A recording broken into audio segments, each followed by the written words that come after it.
Hello everyone, welcome to our channel. Myself Srishti Agarwal को फिर से स्वागत है आप सभी का स्कूल राज स्टोरी में, जहां पर मैं लेकर आई थी कक्षा 5 के लिए पर्यावरण अध्ययन पाठ्य पुस्तक ईवीएस का सॉल्यूशन, हमारा परिवेश भाग 3 का। तो यहां पर हम देख चुके हैं अध्याय 16 तक के कंप्लीट क्वेश्चन आंसर्स, चाहे वो चैप्टर के अंदर की गतिविधि आधारित हो या पोस्टर निर्माण हो, चित्र निर्माण हो। एक एक क्वेश्चन का आंसर आपको सही वे में जैसे लिखना है वैसे ही बताया जाता है हमारे चैनल के थ्रू। तो अगर आपने चैनल की कोई भी वीडियोस मिस कर दिए हैं तो प्लीज़ चेकआउट कर सकते हैं हमारी विभिन्न प्लेलिस्ट को। यहाँ पर स्टार्ट करने जा रहे हैं। हमने सीखा और समझा 4th का सॉल्यूशन। तो 4 का सॉल्यूशन के साथ में ही आपकी ये जो पूरा जो सिलेबस है ईवीएस का कंप्लीट हो जाएगा। तो ज़रूर से चेकआउट करिएगा हमारे द्वारा पढ़ाए गए वीडियोस, ताकि आपको सभी क्वेश्चन सही वे में मिल सके, क्योंकि पूरे यूट्यूब पर आपको नहीं मिलने वाले हैं सही वे में प्रत्येक क्वेश्चन का आंसर जैसे आपको करना है, जैसे आपको लिखना है उस वे में। तो चलिए देखते हैं फटाफट से सॉल्यूशन। सबसे पहले है मौखिक आकलन, जिसमें आपको क्या करना है बताया गया है कि जो आपके स्टूडेंट्स हैं, जो टीचर स्टूडेंट्स हैं, टीचर के द्वारा स्टूडेंट से पूछा जाना है, आवश्यकता अनुसार तय करके व्यक्तिगत समूहवार चेकलिस्ट बना करके आकलन किया जाना है। तो सबसे पहले वार्तालाप आधारित है, जिसमें क्या है, कहानी सुनाना। विद्यार्थियों को क्या करना है, गंदगी से परेशान शहर कहानी सुनानी है, उसका सारांश अपनी भाषा में सुनाना है। तो गंदगी से कोई एक, जैसे आप स्वच्छपुर ले लीजिए, बहुत स्वच्छ रहता था इसलिए उसका जो नाम है वो स्वच्छपुर पड़ा था। बट क्या हुआ, वहाँ पर धीरे धीरे जो गंदगी है वो आमने सामने के लोग अपने अपने सामने साफ कर देते थे, बट जो गंदगी है, कचरा है, वो दूसरी सार्वजनिक जगह पर पटक देते थे। उससे क्या होता था, धीरे धीरे कचरा बढ़ता गया और जो स्वच्छपुर है वो एक गंध वाला जो शहर है वो बन चुका था। तो इससे क्या है, इसे स्टोरी को आप कैसे वहाँ पर जो युवा हैं उनकी पहल पर उसे वापस से स्वच्छ बनाया गया। तो इस कहानी का आपको सारांश बताना है। तो देखिए, ये कहानी स्वच्छपुर शहर की है, जो लोगों की लापरवाही और सड़कों पर कचरा फेंकने की आदत से बीमारियों का गढ़ बन गया था। जब गंदगी से लोग बीमार पड़ने लगे तब आर्यन नामक के युवक जो है उसने जनता को जागरूक किया। सबके सामूहिक प्रयास और श्रमदान से शहर फिर से स्वच्छ और सुंदर बन गया। तो इस कहानी से सीख मिलती है कि स्वच्छता ही बीमारियों से बचाव और खुशहाल जीवन की कुंजी है। तो इस तरह से आपको ये सारांश अपनी भाषा में सुनाना था। अब नेक्स्ट है, अपने आसपास या मोहल्ले में स्वच्छता का अवलोकन करके कक्षा में बताएं और हमारी जिम्मेदारी भी बताएं। तो देखिए, अवलोकन करना है अपने आसपास की क्षेत्र का। तो मोहल्ले क्षेत्र का आप कर सकते हैं, जिसमें कुछ स्थानों पर कूड़ेदान के आसपास कचरा फैला हुआ होता है। नालियाँ खुली या अवरुद्ध हो सकती है, जिससे मच्छर पनपते हैं। सार्वजनिक स्थानों जैसे पार्क या सड़क के किनारे लोग थूकते या कचरा फेंकते हैं। कुछ घर और इमारतें बहुत साफ सुथरी दिखती है, जबकि अन्य उपेक्षित लगती हैं। प्लास्टिक कचरा एक आम समस्या है जो हर जगह दिखाई देता है। तो इस तरह से यहाँ पर ये अवलोकन हुआ। अब देखिए, इसे दूर करने के लिए हमारी क्या जिम्मेदारी है, हमारी जो सोच है वो हमें बताना है। तो देखिए, कचरे का उचित निपटान, जैसे हमेशा कूड़ेदान का उपयोग करें, गीले सूखे को अलग अलग कचरे पात्र में रखें। प्लास्टिक का कम उपयोग, जैसे डिस्पोजेबल प्लास्टिक बैग और बोतलों का उपयोग कम करें। सार्वजनिक स्थानों की सफाई, जैसे सार्वजनिक स्थानों पर गंदगी न फैलाएं, दूसरों को भी ऐसा करने से रोकें। जल स्रोतों की सुरक्षा, जैसे सुनिश्चित करें कि नालियां अवरुद्ध तो नहीं है, पानी जमा तो नहीं है। जागरूकता फैलाना, जैसे अपने परिवार और दोस्तों पड़ोसियों को स्वच्छता के महत्व के बारे में जागरूक करें। सामुदायिक पहल जो है उसमें भाग लेना, जैसे नियमित सफाई अभियानों में भाग लें। स्वच्छता बनाए रखना केवल सरकारी एजेंसियों का काम नहीं है, बल्कि ये प्रत्येक नागरिक की नैतिक और सामाजिक जिम्मेदारी है। अगर हम अपने आप को सही रखेंगे तो दूसरा व्यक्ति भी अपने आप को सही रखेगा, और इस तरह से पूरा जो समाज है वो अपने आप ही अच्छे से हो जाएगा। तो ये मौखिक आकलन था। अब देखिए, यहाँ पर रोल प्ले, भूमिका निभानी है। तो सबसे पहले देखेंगे, यदि मैं महापौर होता पर संवाद तैयार करें और उसे नाटक के रूप में प्रस्तुत करें। तो यहाँ पर देखिए, रोल प्ले में यदि मैं महापौर होता में पात्र आ जाएंगे, महापौर हो गया, नागरिक हो गए एक दो। तो संवाद कुछ इस तरह से होगा। महापौर बोलते हैं, नमस्कार, मैं आपके शहर का नया महापौर हूँ। मेरा काम शहर को स्वच्छ बनाना है, पहला काम, ठीक है। नागरिक एक बोलता है, बहुत अच्छा सर, गली में डस्टबिन लगवा दीजिए। तो महापौर बोलते हैं, हाँ, हर गली में और नाली में सफाई की व्यवस्था होगी। नागरिक तो बोलता है, बिजली और पानी की समस्या भी है। तो महापौर बोलते हैं, हम सौर ऊर्जा से बिजली और वर्षा जल संग्रह से पानी बचाएंगे। सभी बोलते हैं, बहुत अच्छा, हमारा शहर अब साफ और सुंदर बनेगा, ठीक है। तो इस तरह से ये हो गया आपका वार्तालाप यदि मैं वहाँ पर होता। अगला एक समूह नगर पालिका अधिकारी की। अब देखिए, आपको दो समूह में बांटना है अपनी कक्षा को। एक समूह निभाएगा नगर पालिका अधिकारी की भूमिका और उसका असिस्टेंट, और दूसरा नागरिकों की जो सफाई की शिकायत करने आए हैं। तो देखिए, इस तरह से यहाँ पर करेंगे रोल प्ले में। शीर्षक जो है वो लिख देंगे साफ शहर सजग नागरिक। स्थान नगर पालिका कार्यालय। तो पात्र एक में नगर पालिका अधिकारी जो अध्यक्ष कमिश्नर हैं वो हो जाएंगे, सहायक अधिकारी जो उनके संग में रहते हैं, नागरिक हो जाएंगे 1 2 3। अब देखिए, यहाँ पर कार्यालय में प्रवेश होता है नागरिकों का समूह। दफ्तर में प्रवेश करता है, अधिकारी अपनी फाइलों में व्यस्त है। तो नागरिक एक बोलता है, नमस्ते अधिकारी जी, हम शांति नगर मोहल्ले से आए, क्या आपके पास 10 मिनट का समय है? तो अधिकारी बोलते हैं, नमस्ते, आइए बैठिए, बताइए मैं आपकी क्या सेवा कर सकता हूँ। नागरिक तो बोलता है आक्रोश में, सेवा तो तब होगी साहब जब आप हमारे मोहल्ले की हालत देखेंगे। पिछले 10 दिनों से वहाँ कचरे का पहाड़ हो गया है, सांस लेना मुश्किल है। सहायक अधिकारी बोलते, शांत हो जाइए, हमारे सफाई कर्मचारी तो रोजाना रूट पर जाते हैं, क्या आपकी यहाँ पर गाड़ी नहीं पहुँच रही है? तो दृश्य 2 में समस्या पर चर्चा करेंगे। नागरिक 3 बोलता है, नहीं साहब, गाड़ी सिर्फ मुख्य सड़क से निकल जाती है, गलियों के अंदर तो जो डस्टबिन रखे हैं वो ओवरफ्लो हो रहे हैं, बारिश की वजह से कचरा सड़कों पर फैल गया है और अब वहाँ मच्छरों का आतंक है, मेरे बच्चे बीमार पड़ रहे हैं। तो अधिकारी सहायक की ओर देख करके बोलते हैं, निरीक्षक जी, वार्ड नंबर 15 शांति नगर का चार्ट क्या कहता है? वहाँ कर्मचारी क्यों नहीं जा रहे? सहायक अधिकारी बोलते हैं, सर वहाँ की 2 गाड़ियाँ तकनीकी खराबी के कारण वर्कशॉप पे हैं, हमने वैकल्पिक व्यवस्था की थी, शायद वह पर्याप्त नहीं रही। तो दृश्य 3 में है समाधान और आश्वासन। तो नागरिक जो एक है वो बोलता है, देखिए साहब, हम टैक्स समय पर भरते हैं, अगर संसाधनों की कमी है तो ये विभाग की जिम्मेदारी है, वह पहले से तैयारी रखें, हमें बस ये बताइए कि सफाई कब होगी। अधिकारी बोलते हैं, आपकी शिकायत बिल्कुल जायज़ है, मैं इसके लिए क्षमा चाहता हूँ, आज शाम तक मैं अतिरिक्त टीम भेज करके वहाँ का सारा कचरा साफ करवाऊंगा। कल से एक अस्थायी वाहन आपके मोहल्ले की गलियों में भी आएगा। नागरिक 2 बोलता है, और उन नालियों का क्या जो जाम पड़ी है, गंदा पानी सड़कों पर बह रहा है? तो अधिकारी बोलेंगे, निरीक्षक जी, कल सुबह ही नालियों की सफाई और फॉगिंग, मच्छर मारने वाली दवा का छिड़काव सुनिश्चित करें। सहायक अधिकारी बोलते हैं, जी सर, मैं खुद वहां मौजूद रहकर काम पूरा करवाऊंगा। तो इस तरह से दृश्य 3 तक ये हो जाता है। अब सहयोग की अपील होती है, निष्कर्ष ये निकलता है। अधिकारी बोलते हैं कि आप लोगों से भी मेरा एक अनुरोध है, कृपया गीला और सूखा कचरा अलग अलग डिब्बे में रखें ताकि हमारे कर्मचारियों को निस्तारण यानी डिस्पोजल में आसानी हो। नागरिक एक बोलता है, हम पूरा सहयोग करेंगे, बस उम्मीद है हमें दोबारा शिकायत लेकर यहाँ नहीं आना पड़ेगा, धन्यवाद। अधिकारी बोलते हैं, धन्यवाद। तो इससे सीख ये मिली कि एक जागरूक नागरिक जिम्मेदार प्रशासन के बीच संवाद ही शहर को बेहतर बना सकता है। अगर वो शिकायत नहीं करते तो गंदगी फैली रहती। तो इस तरह से ये रोल प्ले करना था आपको, ठीक है। अगला तीसरा जो है रोल प्ले में क्वेश्चन, वो है गुरु जाम्बोजी, अमृता देवी, महर्षि दयानंद सरस्वती जी के सुधार कार्यों पर अभिनय करना है। तो यहाँ पर तीनों के रोल प्ले करके उनके जो कार्य हैं उनकी बात की जाएगी। नाटक का शीर्षक होगा चेतना के स्वर, प्रकृति और समाज, क्योंकि इन्होंने प्रकृति और समाज के लिए कार्य किया है।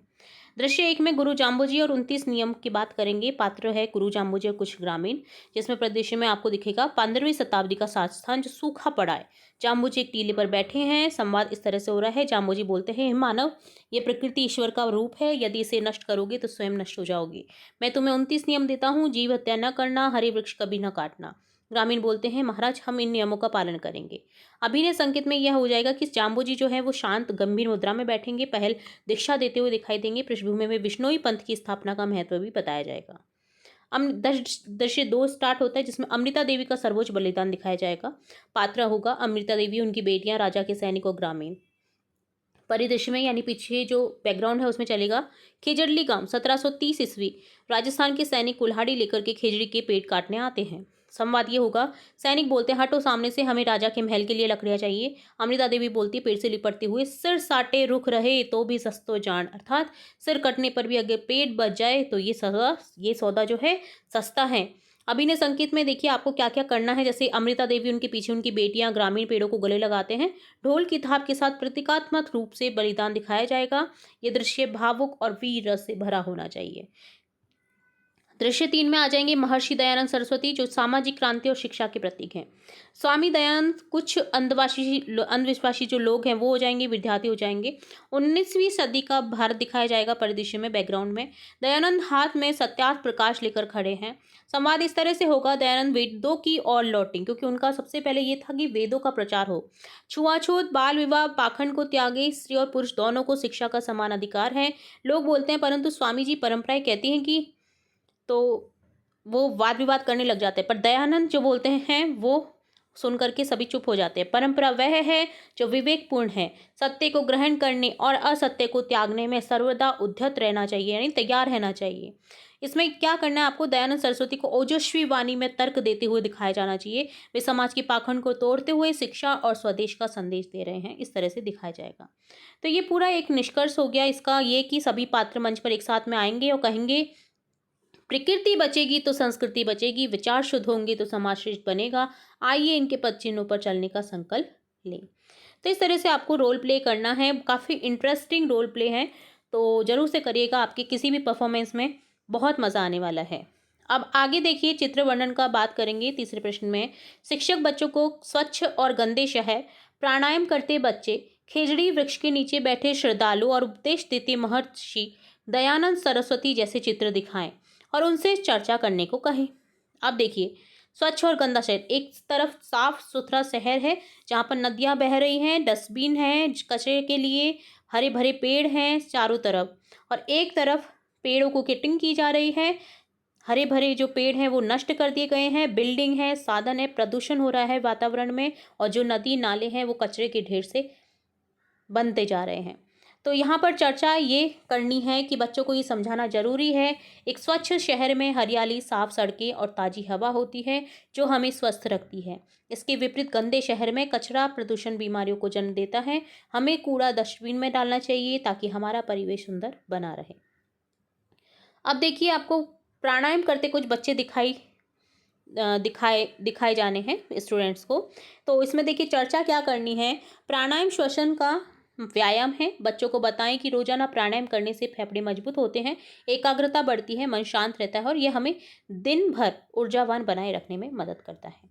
अब देखिए, एक और चित्र दिखाएंगे जिसमें खेजड़ी वृक्ष के नीचे महर्षि दयानंद सरस्वती को दर्शाना है।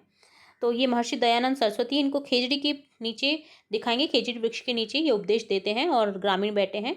चर्चा इस तरह से करेंगे कि महर्षि दयानंद सरस्वती एक महान समाज सुधारक थे।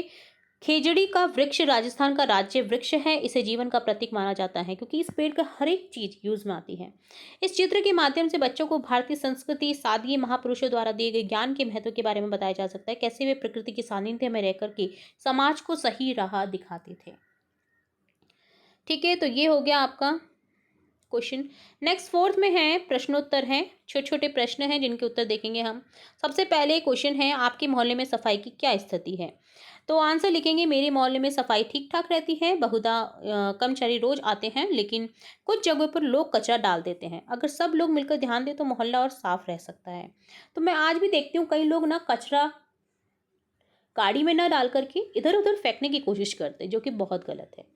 ठीक है, गाड़ी में डालिए, अगर गाड़ी आ रही है तो आप 10 रुपये ज़्यादा दे दीजिए, 10 रुपये कम दे दीजिए, पर कचरे को अपने घर के सामने से गाड़ी में डालिए, ना कि किसी और के घर के सामने कूड़ादान में या फिर कहीं पे खाली ज़मीन में डाल दें, ऐसा गलत है। यदि बिजली नहीं हो तो क्या समस्या आ सकती है? तो यदि बिजली नहीं होगी तो पंखे, लाइट, मोटर सब बंद हो जाते हैं, गर्मी में बहुत परेशानी होती है, पढ़ाई भी प्रभावित होती है। क्या आपने कभी किसी जल स्रोत को सूखते देखा है? हाँ, मैंने अपने गांव के पास एक तालाब को सूखते देखा है। लोग वहां का पानी बर्बाद करते थे, बारिश का पानी रोकने की व्यवस्था नहीं थी, इसलिए वह सूख गया। आपने कभी योग किया है? इससे क्या लाभ हुए बताइए? हाँ, मैंने योग किया है। योग करने से शरीर स्वस्थ और मन शांत रहता है। इससे ध्यान लगाने की क्षमता, रोग प्रतिरोधक शक्ति बढ़ती है। महर्षि दयानंद सरस्वती जो हैं कि समाज सुधार में क्या योगदान रहा वो बताना है। तो महर्षि दयानंद सरस्वती जी ने समाज से अंधविश्वास और पाखंड को दूर किया। उन्होंने शिक्षा, समानता, स्वच्छता और सत्य के मार्ग पर चलने का संदेश दिया। अब है लिखित आकलन, जिसमें सबसे पहले वैकल्पिक प्रश्न है जिसमें आपको विकल्प को सही करके चूज करना है। तो नगर पालिका का क्या कार्य है? सड़कें बनाना, बिजली पानी की सुविधा देना, सफाई करवाना, उपरोक्त सभी। तो ऑप्शन द, विकल्प द करेक्ट हो जाएगा। राजस्थान में जल संरक्षण के कौन कौन से साधन हैं? तो उपरोक्त सभी, बावड़ी, झील, जोहर। उपरोक्त जो द विकल्प है वो सही हो जाएगा। सफाई व्यवस्था देखने वाला व्यक्ति कौन होता है? शहर में सफाई व्यवस्था देखने वाला व्यक्ति होता है महापौर। ठीक है, बाकी में नगर परिषद, नगर निगम, जो नगर परिषद होते हैं वो होता है। ठीक है, तो यहाँ पर ऑप्शन ब, विकल्प ब करेक्ट हो जाएगा, ध्यान दीजिएगा। खेजड़ी वृक्ष के महत्व को किसने पहचाना? तो गुरु जाम्बो जी ने भी पहचाना, अमृता देवी जी ने भी पहचाना। तो ऑप्शन स, विकल्प स करेक्ट हो जाएगा, अ ब दोनों। प्राणायाम से हमें क्या लाभ होता है? तो तनाव कम होता है। ऑप्शन द जो है वो करेक्ट हो जाएगा। अगर ऑप्शन यहाँ पर विकल्प ये होता और व दोनों, तो दोनों लिख सकते थे हम। रोग प्रतिरोधक क्षमता भी बढ़ती है, बट पहला जो विकल्प है वो करेक्ट हो जाएगा, तनाव कम होता है। महर्षि दयानंद सरस्वती का मुख्य उद्देश्य क्या था? विकल्प अ, वेदों का प्रचार। नेक्स्ट है रिक्त स्थानों की पूर्ति कीजिए। राजस्थान में जल संरक्षण के लिए बावड़ी और जोहड़ का उपयोग किया जाता है। पुराने समय में लोग यात्रा के लिए बैलगाड़ी, ऊंट और घोड़े जैसे साधनों का उपयोग करते थे।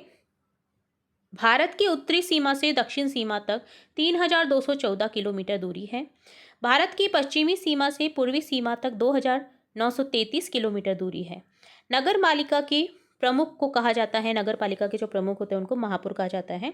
हमें कचरा हमेशा कूड़ेदान में डालना चाहिए। सार्वजनिक संपत्ति को रक्षा करनी चाहिए, न कि उसे नुकसान पहुंचाना चाहिए। गुरु जाम्बोजी ने समाज को प्रकृति, जीवों और वृक्षों के महत्व को बताया, समझाया।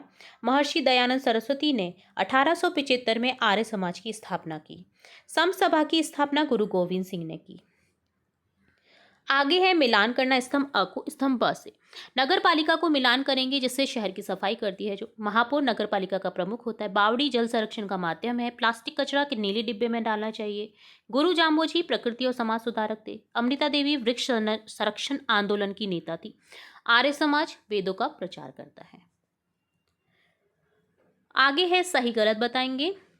नगर पालिका का प्रमुख सरपंच होता है, जी नहीं, महापौर होता है, तो ये गलत हो जाएगा। हमें वर्षा जल का संग्रहण करना चाहिए, सही। प्लास्टिक का कचरा जो है हरे कूड़ेदान में डालना चाहिए, गलत, नीले में डालना चाहिए। बिजली बचाने के लिए दिन में प्राकृतिक रोशनी का उपयोग करना चाहिए, सही। खेजड़ी वृक्ष को अमृता देवी ने संरक्षित किया था, गलत। पुराने समय में खेजड़ी वृक्ष को संरक्षित नहीं किया था, खेजड़ी वृक्ष के लिए बलिदान दिया था अमृता देवी ने, ठीक है। पुराने समय में सभी स्कूलों में डिजिटल कक्षाएं होती थी, गलत। हिमालय भारत की उत्तरी सीमा पर स्थित है, सही। प्राणायाम करने से मन अस्थिर होता है, स्थिर होता है, तो ये गलत हो जाएगा। महर्षि दयानंद सरस्वती मूर्ति पूजा को बढ़ावा देते थे, गलत। मूर्ति पूजा में वो बिलीव ही नहीं करते थे।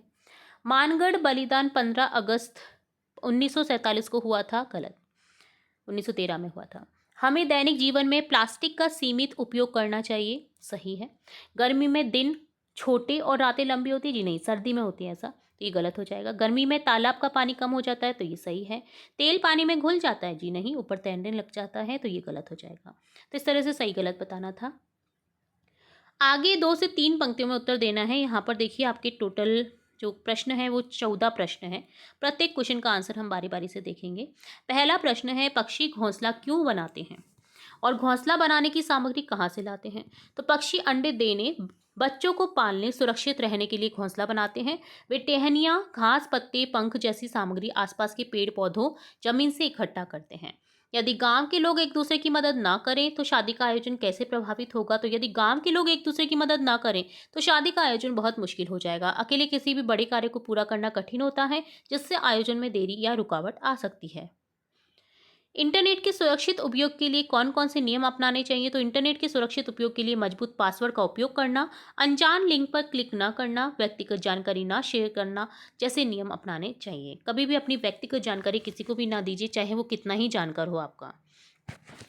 चींटियां अपने बिल को किस प्रकार बनाती हैं? चींटियां मिट्टी खोद करके छोटे छोटे कण को बाहर निकाल करके अपने बिल बनाती हैं, जिसमें कई कक्ष और रास्ते होते हैं। पुराने समय में और आज के परिवहन साधनों में क्या मुख्य अंतर है? तो पुराने समय में परिवहन के साधन जैसे धीमे होते थे, बैलगाड़ी, ऊंट थे। आज के साधन तेज गति वाले जैसे कार, ट्रेन, हवाई जहाज हैं और अधिक आरामदायक है। भारत के उत्तर और दक्षिण में स्थित दो दो राज्यों के नाम लिखिए। तो उत्तर में स्थित हैं राज्य जैसे जम्मू कश्मीर, हिमाचल प्रदेश। दक्षिण में है तमिलनाडु और केरल। नगर पालिका का क्या कार्य होता है? नगर पालिका का मुख्य कार्य शहर या कस्बे में साफ सफाई, पानी की आपूर्ति, सड़क निर्माण और रखरखाव, सार्वजनिक स्वास्थ्य जैसी बुनियादी सुविधाएं प्रदान करना होता है। हमें बिजली और पानी क्यों बचाना चाहिए? तो हमें बिजली और पानी बचाना चाहिए क्योंकि ये सीमित संसाधन है। इनका संरक्षण भविष्य की जरूरतों को पूरा करने, पर्यावरण को सुरक्षित रखने के लिए आवश्यक है। जल संरक्षण के 2 तरीके बताइए। तो जल संरक्षण के 2 तरीके हैं, वर्षा जल संचयन, रेन वाटर हार्वेस्टिंग, दैनिक उपयोग में पानी की बर्बादी रोकना, जैसे नल बंद करना, ब्रश करते समय नल बंद करना, सीमित उपयोग, जो हमारा जो नल है उसको लीकेज ना हो, या जो किचन का जो वेस्ट वाटर है उसका सप्लाई प्लांट्स में करना। इस तरह से हम जल संरक्षण को कर सकते हैं। प्राणायाम से क्या लाभ होता है? तो प्राणायाम से शरीर में ऑक्सीजन का स्तर बढ़ता है, तनाव कम होता है, मन शांत रहता है, श्वसन प्रणाली मजबूत होती है। महर्षि दयानंद सरस्वती का समाज सुधार में क्या योगदान था? महर्षि दयानंद सरस्वती ने समाज सुधार में महत्वपूर्ण योगदान दिया।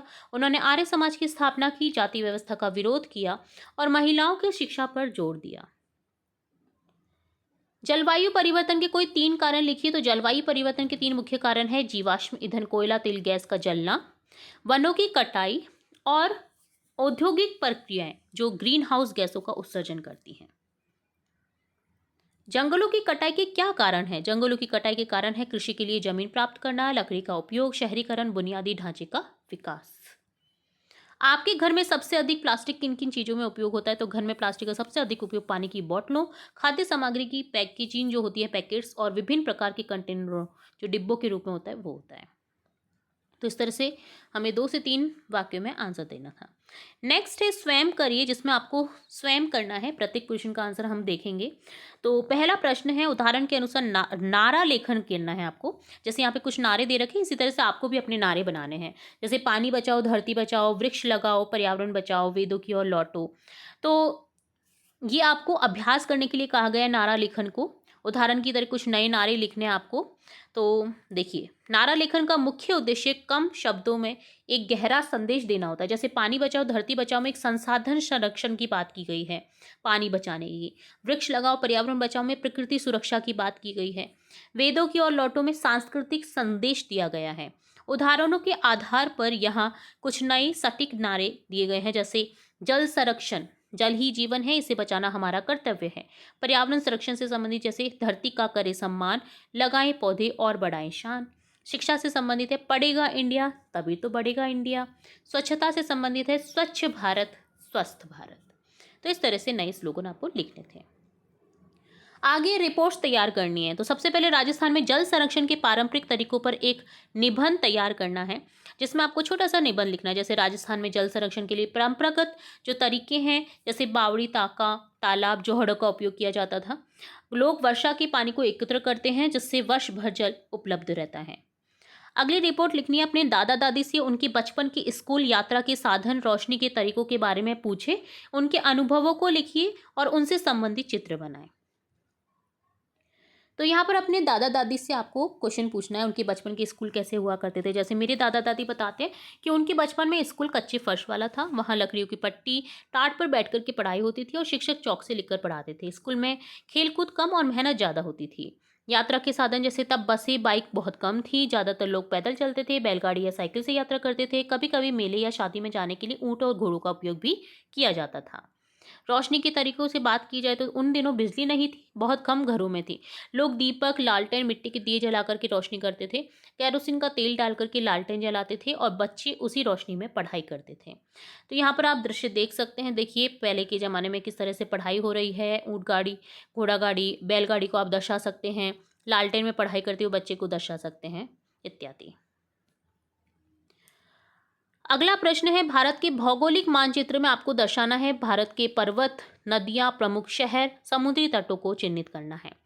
तो यहाँ पर हम विभिन्न तरीकों से देखेंगे। पहले तो आप भौगोलिक प्रदेश देख ही लीजिए भारत का, जो कि ये इस तरह से है: पश्चिमी घाट, पूर्वी घाट, दक्कन का पठार, भारतीय रेगिस्तान, उत्तरी मैदान, हिमालय पर्वतमाला श्रृंखला। और देखिए लंबी नदियाँ जो हैं वो भारत की इस तरह से आप दर्शा सकते हैं: सिंधु नदी, गंगा। सिंधु नदी जो है ज़्यादातर भारत से बाहर ही बहती है, अधिकतर थोड़ी सी यहाँ पर जो है हमारे भारत में रहती है, कश्मीर में। ठीक है, तो यहाँ पर आप देख सकते हैं गंगा नदी को ब्रह्मपुत्र, महानदी, गोदावरी, कृष्णा, कावेरी, ताप्ती, नर्मदा, और इस तरह से आप दर्शा सकते हैं। इसी तरह से देखिए आप भारत का जो मेन राज्य जो है, राज्यों की राजधानियाँ दर्शा सकते हैं। जो महत्वपूर्ण शहर है उन्हें इस तरह से दर्शा सकते हैं। जैसे महाराष्ट्र की मुंबई हो गया, ठीक है, मध्य प्रदेश में हो गया, यहाँ पर देखिए जयपुर को दर्शा सकते हैं, गांधीनगर को दर्शा सकते हैं, लखनऊ। मेन जो आपकी सभी जो राज्यों की राजधानी है, मेन शहर है, उन्हें आप दर्शा सकते हैं। ठीक है,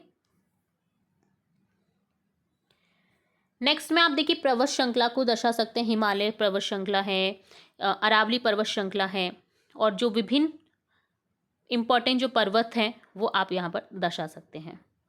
तो ये पर्वतों की बात हो गई, पर्वत श्रृंखलाओं की। आगे देखिए एक अलग से भी मैंने ऐड किया है यहाँ पर सभी राज्यों की महत्वपूर्ण झीलें। देखिए यहाँ पर पंजाब हरिकी झील, हरियाणा सांभर झील, गुजरात नल सरोवर, गोवा मयम झील, कर्नाटक महाराष्ट्र क्षीर सागर झील। तो विभिन्न झीलों को आप इस तरह से देख सकते हैं। इन्हें नोट डाउन कर लीजिए, बहुत इंपॉर्टेंट है ये क्वेश्चन, आगे आने वाली आपकी क्लासेस में बहुत इंपॉर्टेंट रहेगा। नेक्स्ट देखिए अरावली पर्वतमाला से आपको क्या क्या प्राप्त होते हैं खनिज, वो हम बात कर लें। हालांकि ये अलग है क्वेश्चन से, आपको लिखने की जरूरत नहीं है, बट आप इसे नोट कर लीजिए क्योंकि काफ़ी इंपॉर्टेंट मैप है जिसमें आप विभिन्न अरावली पर्वत श्रृंखला के जो विभिन्न पहाड़ हैं उनसे क्या क्या मिल रहा है, जैसे बलुआ पत्थर, फेल्ड्सपार, क्वार्ट्ज, अभ्रक, वो यहाँ पर आपको दर्शाया गया है कौन सी जगह से क्या मिल रहा है। ठीक है, आगे बात करें रिपोर्ट्स के क्वेश्चन में तो है महर्षि दयानंद सरस्वती के सामाजिक सुधारों पर एक छोटा सा लेख लिखना है। तो यहाँ पर आपको छोटा सा 3-4 लाइन का लेख लिख लीजिए। जैसे महर्षि दयानंद सरस्वती जी ने समाज से अंधविश्वास, मूर्ति पूजा, बाल विवाह जैसी कुरीतियों को हटाने का प्रयास किया। उन्होंने सत्यार्थ प्रकाश ग्रंथ के माध्यम से समाज को सही दिशा दी। और लास्ट क्वेश्चन है आपका रिपोर्ट लेखन में, नियमित प्राणायाम करने पर स्वयं के स्वास्थ्य लाभ की एक रिपोर्ट तैयार कीजिए। तो स्वयं आपको क्या लाभ हुआ है उस पर रिपोर्ट तैयार करनी है। जैसे प्राणायाम करने से शरीर और मन दोनों स्वस्थ रहते हैं। यह एक योग क्रिया है जो हमें एकाग्रता, शांति और ऊर्जा प्रदान करती है। तो इस तरह से डन होता है आपका कंप्लीट सॉल्यूशन सब्जेक्ट ईवीएस का। हमने सीखा समझा 4 का कंप्लीट सॉल्यूशन देखा है, जहां पर आपको एक एक क्वेश्चन का आंसर मैंने आपको चित्र के साथ, रिपोर्ट के साथ में बताया है। लास्ट में इस पेज के थ्रू कहा गया है, फड़ चित्रकला राजस्थान की एक पारंपरिक लोक कला है जो कपड़े पर चित्रित होती है। इसमें प्राकृतिक और खनिज रंगों का उपयोग किया जाता है। तो काफ़ी इंपॉर्टेंट ये तथ्य हैं क्योंकि ये विश्व धरोहर में शामिल हो चुका है। तो इस तरह से डन होता है। हमने सीखा समझा 4 का सॉल्यूशन, 4 का सॉल्यूशन, जहाँ पे आपको स्टार्टिंग से लेकर एंड तक के सभी क्वेश्चन के आंसर सही वे में देखने को मिले हैं। एक भी क्वेश्चन का आंसर मिस नहीं किया गया है और ना ही गलत बताया गया है। उम्मीद है आपको सभी जो चैप्टर्स हैं, सभी जो हमने सीखा समझा पार्ट्स हैं, सॉल्यूशन अच्छे से समझ आए होंगे। फिर भी अगर किसी भी चैप्टर में कोई भी डाउट रहता है तो कमेंट बॉक्स में कमेंट करके आप पूछ सकते हैं। वीडियो कैसा लगा, अगर इतनी मेहनत की जाती है तो आपको भी एक कमेंट तो देना होता है कि वीडियो कैसा लगा। ठीक है, तो ज़रूर से बताएगा कमेंट बॉक्स में कि वीडियो कैसा लगा। वीडियो अगर पसंद आता है तो वीडियो को लाइक करें, शेयर करें अपने फ्रेंड्स के साथ में, चैनल को सब्सक्राइब करें, बेल आइकन पर क्लिक करना बिल्कुल ना भूलें ताकि मैं नेक्स्ट वीडियो जो भी इंपॉर्टेंट आपकी कक्षा से रिलेटेड वीडियोज़ हैं अगर अपलोड करूँ तो तुरंत से नोटिफिकेशन के थ्रू आपको मिल सके। फिर मिलेंगे नए वीडियो के साथ, तब तक के लिए धन्यवाद।